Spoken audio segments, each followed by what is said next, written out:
When a mayor reportedly rewrites the history of a disaster that killed 12 people just to save her own political skin, that isn't just bad governance. It's a betrayal. It's unbelievable. Welcome back to the Deep Dive. Today, we are digging into a stack of sources that are, well, they're absolutely lighting up Los Angeles politics. Yeah.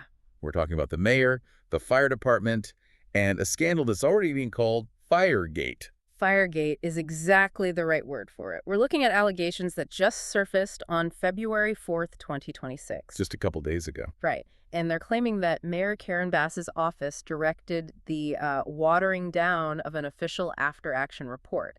And this is the report on the deadly 2025 Palisades Fire. And when you say watering down, we're not talking about like fixing a few typos. No. We are talking about scrubbing critical failures from the official record, basically to avoid lawsuits. This is a huge story, and it's moving so fast. The filing deadline for the mayoral election is what, this Saturday at noon? Literally this Saturday, and this news has completely turned the race upside down. You've got challengers dropping out for tragic reasons, billionaires jumping back in. And public trust, according to our sources, is just. Yeah. It's shattered. It is the classic October surprise, except, it's February.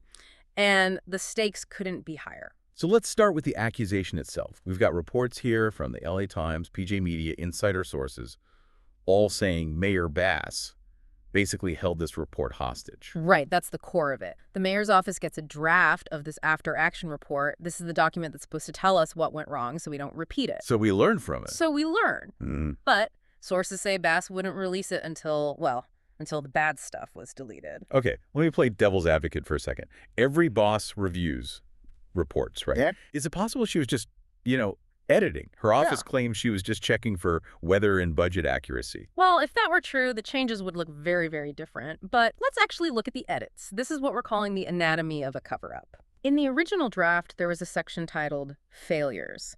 It listed, very clearly, the things the fire department messed up. In the final version the public saw, that section was renamed Primary Challenges. Primary challenges. That sounds like something straight out of a corporate HR manual. It's complete spin. Failure implies responsibility. Challenge, that just implies bad luck. But it gets way more specific. Come on. The draft originally pointed out that the fire department failed to pre-deploy staff. Meaning, they knew bad weather was coming, high winds, but they didn't put firefighters in position ahead of time. Exactly. The National Weather Service had issued warnings. The standard procedure is to get boots on the ground before the spark.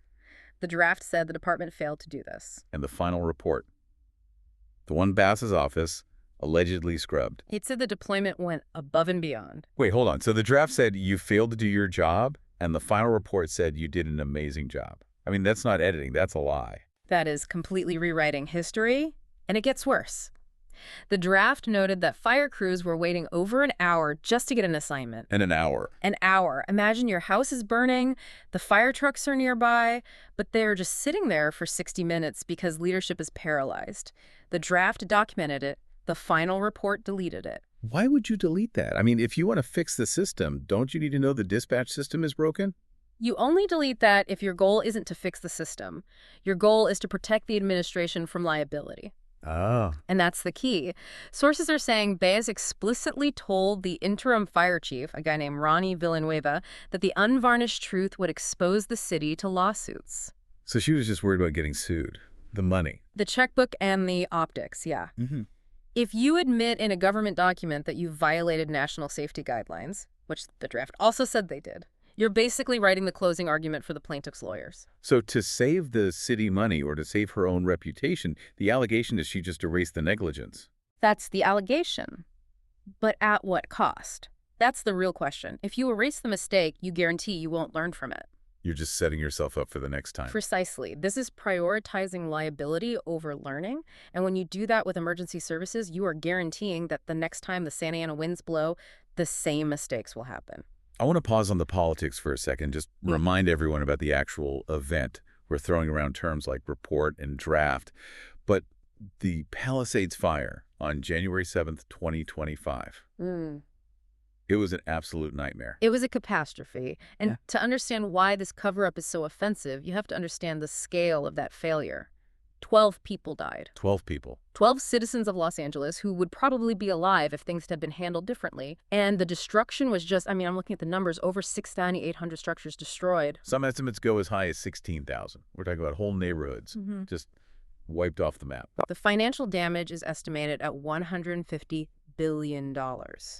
That is a staggering amount of wealth and property just gone. And how did it even start? This wasn't just like a random lightning strike, was it? No, and this is where the whole competence argument really comes in. It started from something called the Lackman Fire, a fire the department had already declared fully contained. Fully contained.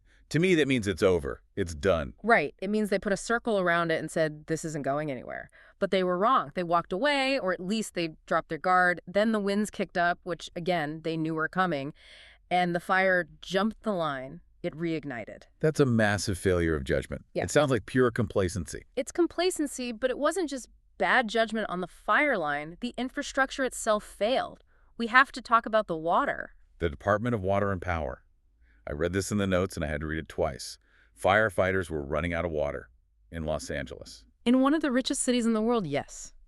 Firefighters hooking up to hydrants, expecting a blast of high-pressure water, and they were getting a trickle, or nothing at all. How does that even happen? It was a combination of pressure loss and mismanaged reservoirs. The DWP they failed to make sure the water was where it needed to be. So you have these brave men and women on the front lines ready to fight, but their own government failed to give them the tools to do it. That's terrifying.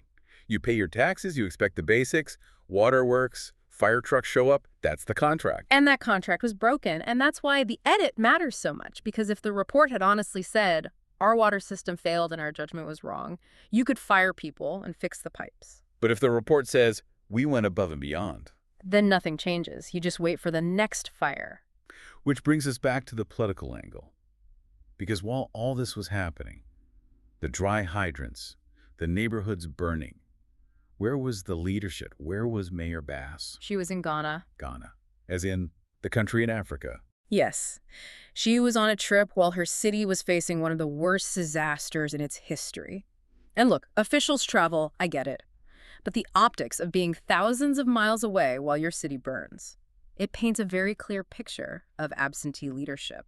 And this is what's fueling so much of the criticism we're seeing, especially from the right.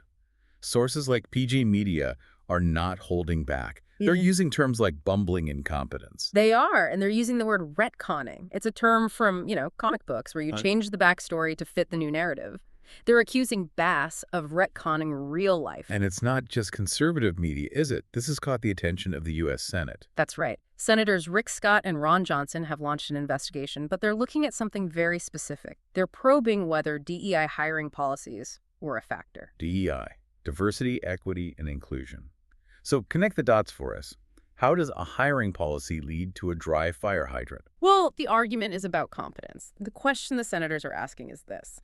If you're hiring or promoting people based on, checking demographic boxes instead of their raw ability to manage a reservoir or command a fire line, do you eventually erode the capability of the whole organization? So it's the idea that when you prioritize ideology over merit, things start to break. Exactly. When the pressure is on, literally, in the case of the water pipes, you need the absolute best people in charge.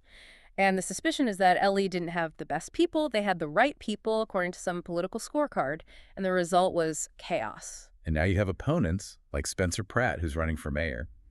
He's calling this corruption. He's going even further. He's using the phrase obstruction of justice.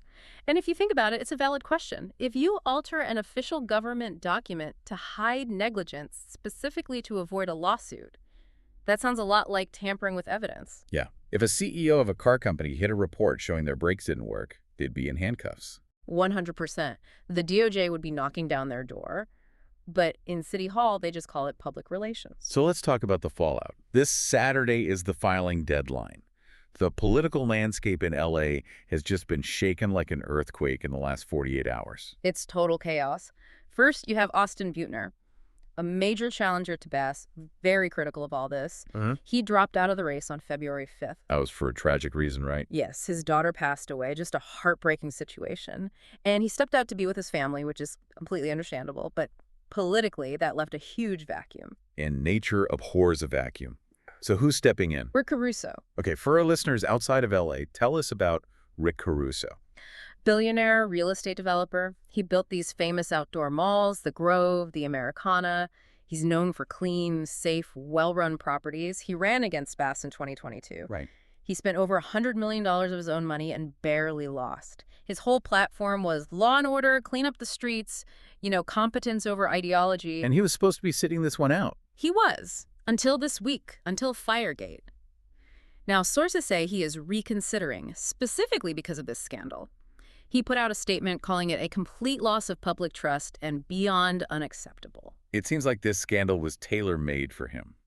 It validates his entire argument from the last election. It does. His whole pitch was, the politicians are incompetent, let a businessman run it. Now he can point to this doctored report and say, see, I told you so. They are lying to you to cover up their failures. And how is Base defending this? She's denying it all, obviously. She's digging in. She says, why would I water down a report that justified me firing the old fire chief? That's her argument. And what's wrong with that argument? It's a classic spin move, because you can fire one chief for vague leadership issues without ever admitting that the entire city system was negligent. The draft report showed systemic failure water, staffing, procedures. That all blows back on the mayor. So she's trying to contain the damage to just one person. Exactly, but the draft showed the whole machine was broken, and the leak proves it. Think about it. Who leaked this? Someone on the inside. Someone who saw the edits, saw the lies, and said, I can't be a part of this. She's losing her own team. That's the most dangerous sign for an incumbent. It's a betrayal of the oath. You swear to protect the city, not your own image. And you can't spin a funeral. You can't spin 12 of them. You can't. And you can't spin $150 billion in ashes. The reality on the ground is always stronger than the rhetoric from City Hall. So we have a few minutes left. What should our listener, someone sitting in Ohio or Florida, take away from this story in LA? The takeaway is skepticism, absolute skepticism of official narratives. When a government official hands you a report and says, here's what happened, you have to realize you are probably seeing the marketing brochure, not the raw data. You have to ask to see the draft. Always ask to see the draft. Ask what was deleted. Because there is always a version of the truth that allows them to keep their power and a version that exposes their incompetence. And this isn't just about a fire. It's about a government philosophy that believes it has the right to curate the truth for you.